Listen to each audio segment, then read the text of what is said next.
With 2020 fast approaching, we are going to start to see the rumblings of ban the Electoral College again.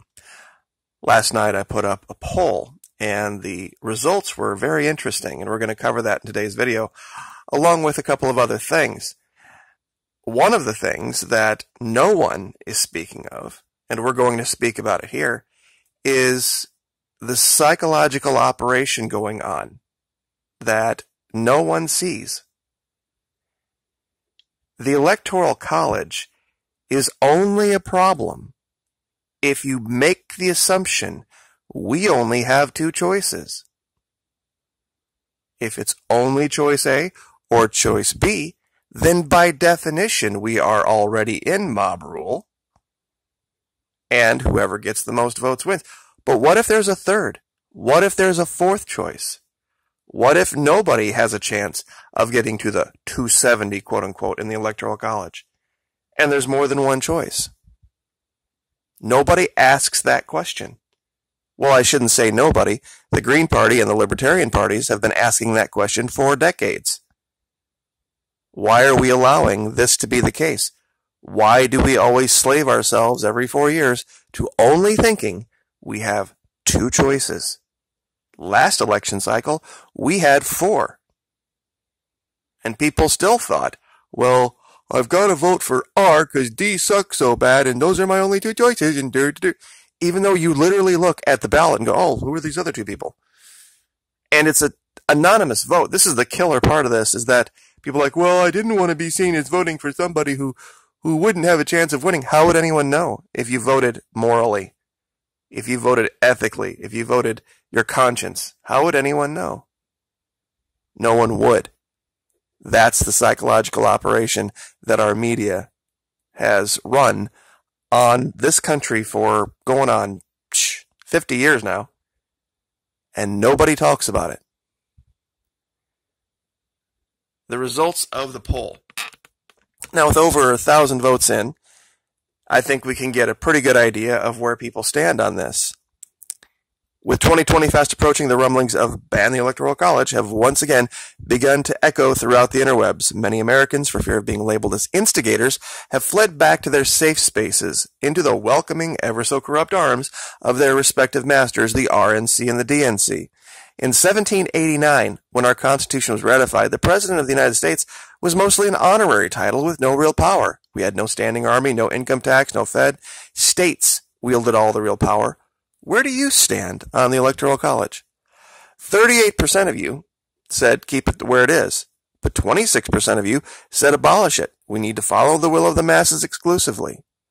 10% of you said keep it, but force electors to vote with their state's results, which pretty much nullifies the Electoral College. 5% of you said electors should all be required to have no party affiliations, which is amazing to me that only 5% voted that way, because prior to 1950, electors were not assigned to parties. These laws that have been passed by the states that say, well, we're going to have an election, and whoever wins, that party's electors goes to the Electoral College, that's horseshit. The laws have never been challenged, and if they were, they would lose. Judges have repeatedly said this. It's unconstitutional. The only reason they haven't been thrown out, these faithless elector laws, is because they haven't been challenged. First challenge, they're gone. Many people don't realize states are not even required to have elections to determine those electors. All they have to do is send the electors in the amount that they have representatives in the House of Representatives. That's all they have to do. They could just say, you know what, we're going to pick the next, like for example in Florida, I think we have 29 electors. We're going to pick the next 29 guys that walk in front of the window who are wearing blue shirts today.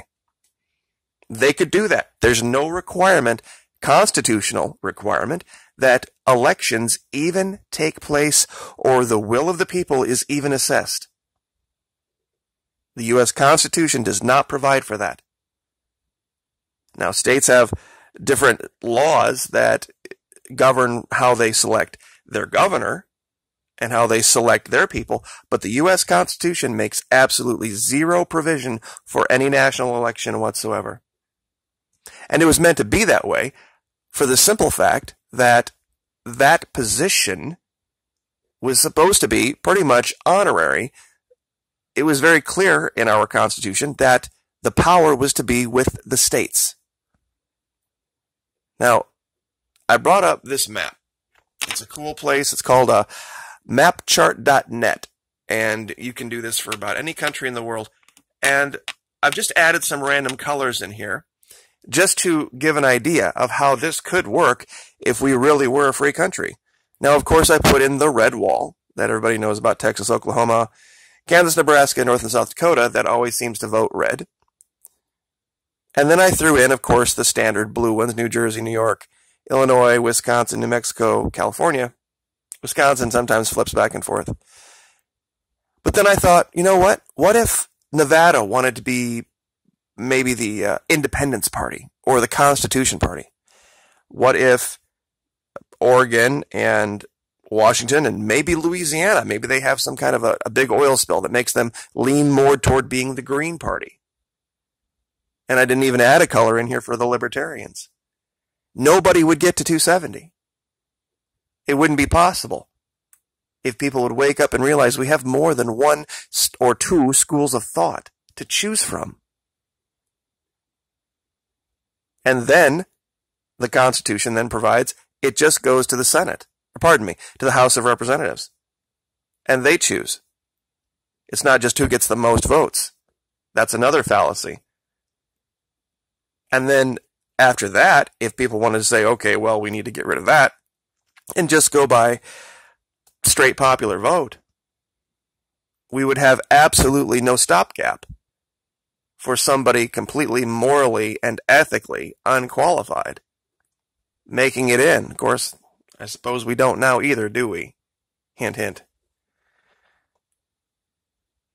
It's one of those things, and I'll only editorialize here one little bit. I know a lot of people think that I'm some kind of a liberal or Democrat because I don't agree with the current administrator. It's not what he said.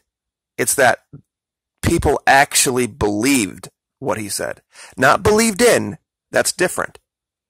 Because a lot of the things he was saying, I believed in. I just didn't believe him. That he, personally, morally, would follow through on anything that he said. That was my problem. I didn't disagree with a lot of the things he was espousing. I just think he was basically telling a whole bunch of people what they wanted to hear. And that was my issue with him. And that his supporters threatened my kid. But that's another argument for another day. But there is something else going on in the world other than that. I'm sorry, I thought by now this guy was going to be seated upon the throne in Miraflores Palace. Anybody heard from a random guy named Juan? Or is he truly now again just a random guy like he's always been? I heard he was going to be touring Venezuela. But nothing more, really. It seems as if the folks in D.C. are trying to distance themselves now from this guy. And they're going to use him as some type of a tool, some type of an asset. But now it seems as if there has been a shift, especially with the bribing of Brazil yesterday. And now we, meaning the current administration in D.C., meeting with 5 Caribbean leaders that have decided to bow the knee, forgetting that there are lots of other Caribbean nations that haven't. The ones that we're speaking of here, though, are the Bahamas, Dominican Republic, Haiti, Jamaica, and St. Lucia.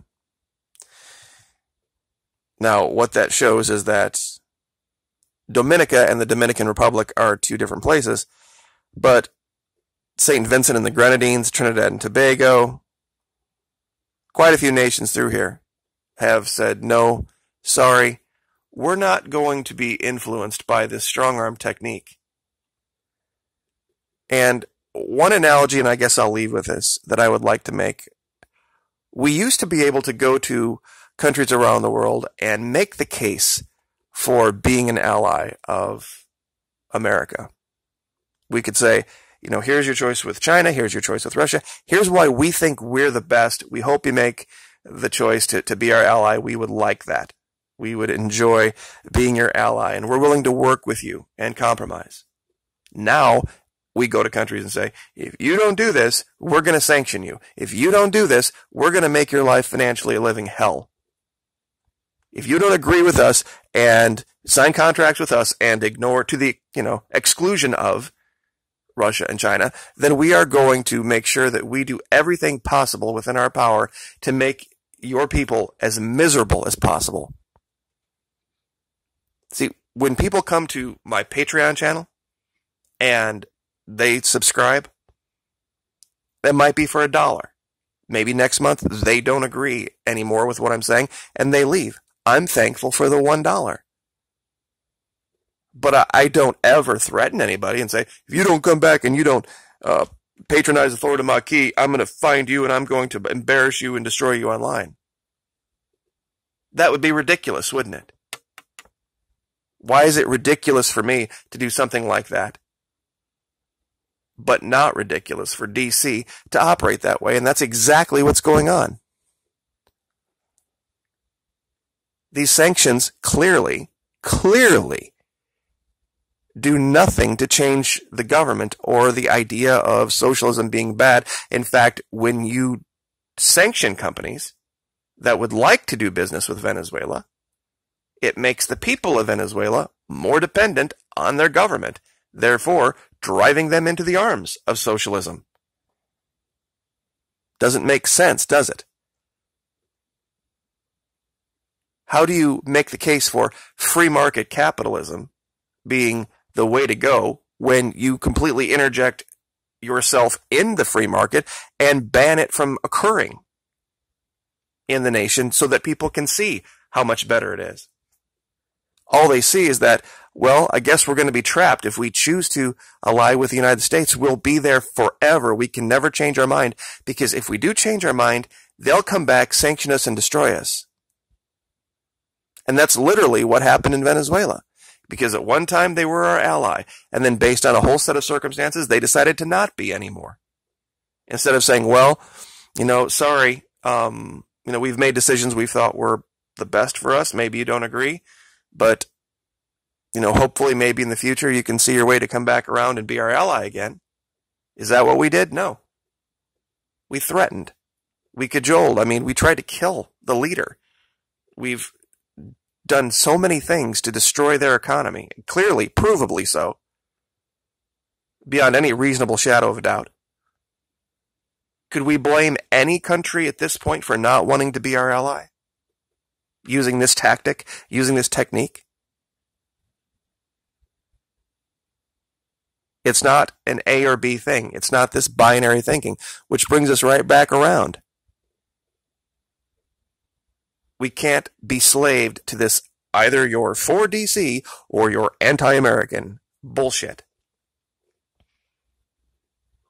And this is why I wanted to kind of put the two subjects together today, to show how they're related, that there are more than just two schools of thought out there. And I guess we'll leave it there. Like, share, subscribe.